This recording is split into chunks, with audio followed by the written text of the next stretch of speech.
مسند السراج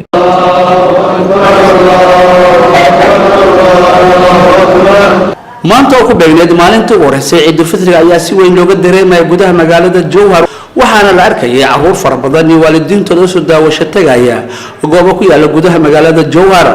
idoo dugashadii salaada ciidda ay meel qura ku wada dukadeen madaxweyne ku xigeenka Hirshabelle mas'uuliin ka tirsan Hirshabelle iyo shacabka ku nool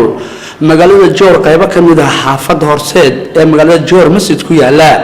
waana halkaas ugu horeyntii ka hadlay Sheekh Abubakar Ali Maqani wasiirka wasaaradda arrimaha diinta oo qaafta dawlad goboleedka Hirshabelle wuxuu ugu hadlay maanta oo kale fadliga ay muslimiinta u leedahay haddii marka bisha ramadaanka oo kaliya aan ku koobno cibaadaadka oo waxa manhiyaadka ah aan ka joogno oo kaliya bisha ramadaanka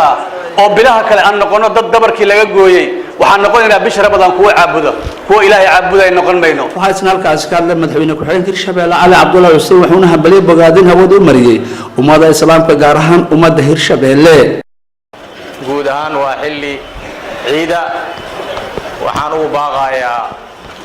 ummadda Hirshabelle in la soo kaalmeeyo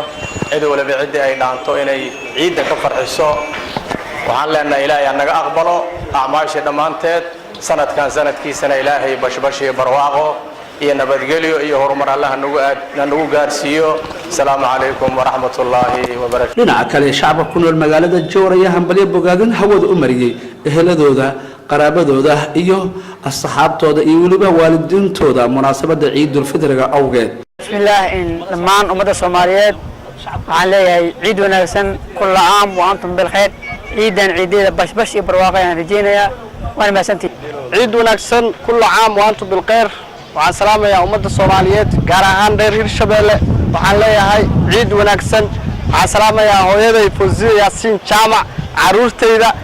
Mucaad Mustaf dhammaan waxaan salaamayaa waxaan leeyahay ciid wanaagsan kullu caam wa antum bil khayr hambalyo dhammaan ummadda Soomaaliyeed gaar ahaan ummadda Hirshabelle